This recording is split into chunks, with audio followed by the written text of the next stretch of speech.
We're going to take you to an astonishing annual event in a remote part of rural Virginia. For 3 days, people come from all around for a free clinic providing medical aid they couldn't otherwise afford. In a coal mining economy hit hard by disappearing jobs, many have had to swallow their pride as they line up for basic care. They're men and women, young and old, traveling with their families or going it alone. Here's ABC's Bob Woodruff with our series, Off the Map. It's 5 a.m. on a Friday morning. Nearly 1,500 people have been lining up for the past 24 hours in the parking lot of the Wise County Fairgrounds in Southwest Virginia. Please show us your number. But they aren't here for a summertime fair. What are you doing here? I'm coming to get my dentures. Yeah? Oh, you got to get new dentures? Yep. I have knee issues. I have a 7mm hole in my knee. I had a lot of trouble with my lungs right now, and I need to see a pulmonary specialist, so this was my only option. This is Remote Area Medical, a traveling health clinic known as RAM. Morning, doctor.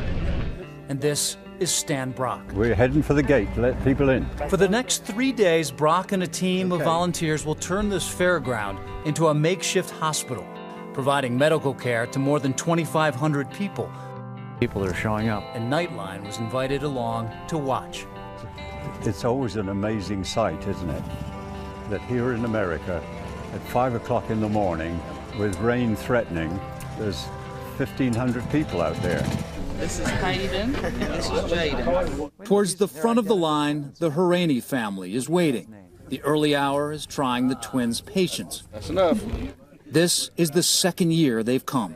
That's the family. What are you looking for? For dental, for vision? Or, so they haven't any kind of dental? They do, but what they have doesn't cover enough, so we bring them up here where everybody can get it once a year. Brian and Heather will get their teeth looked at. I've got a couple of cavities that need to be refilled.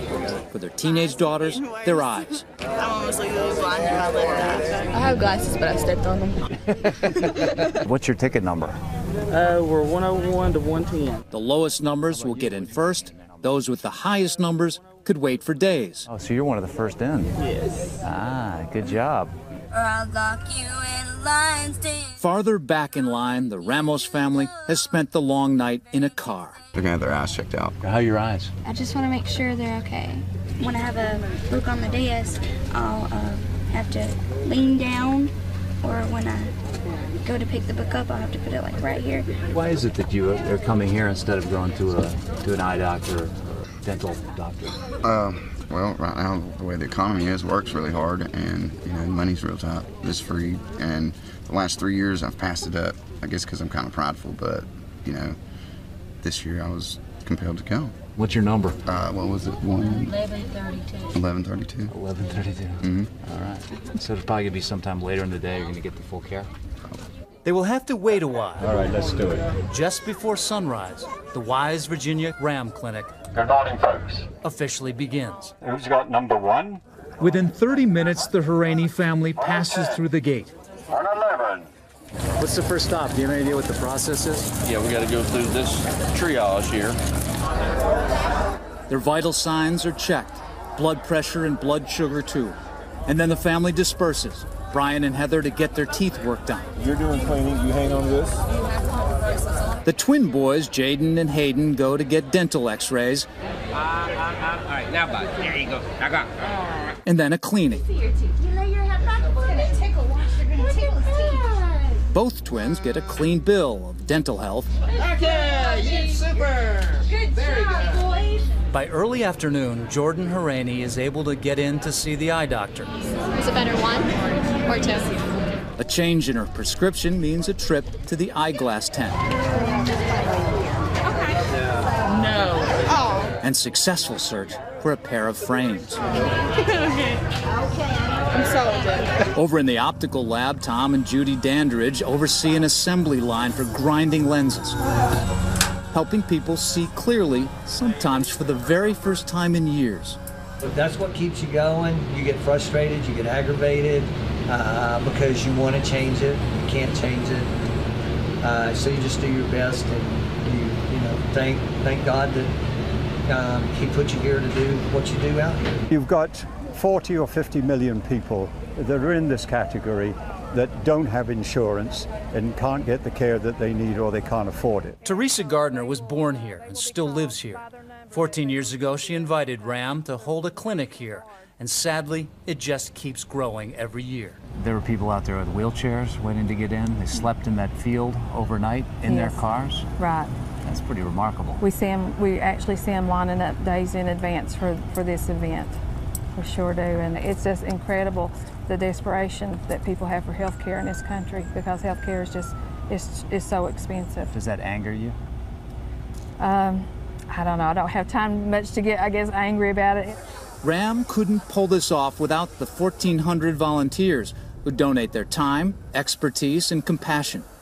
People like Anna Rollins, who's been coming here since she was 8.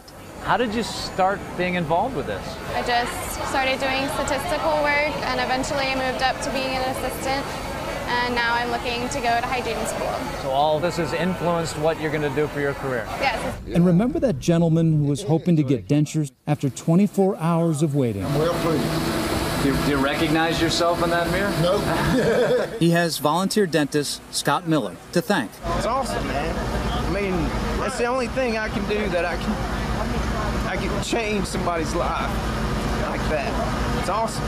It's rewarding. That's what brings me back every year. Yeah, nice to see you. I even run into a Navy nurse who was working at the Bethesda Naval Hospital 7 years ago when I was there recovering from injuries sustained from an IED in Iraq. You're one of the guys that saved my life. Nobody better than you guys for this.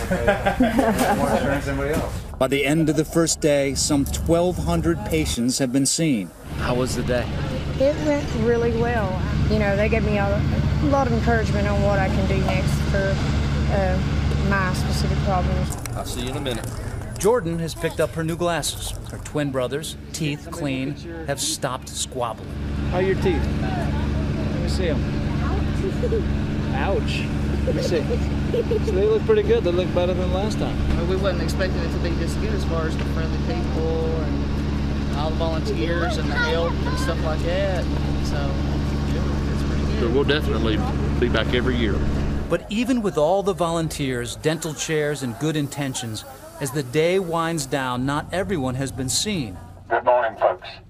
Which means that the next day begins with people like the Ramos family, coming back for a second day. Only thing we got done was standing in line, paperwork done, and we got our bands. And hundreds of new people arrive, including one man who walked through the night to reach the clinic.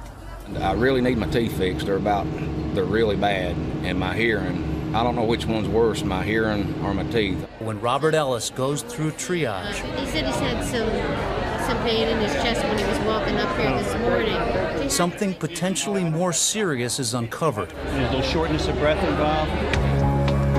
When we come back, we follow Ellis to see the heart doctor as hundreds more continue to wait for treatment. It's day 2 at remote area.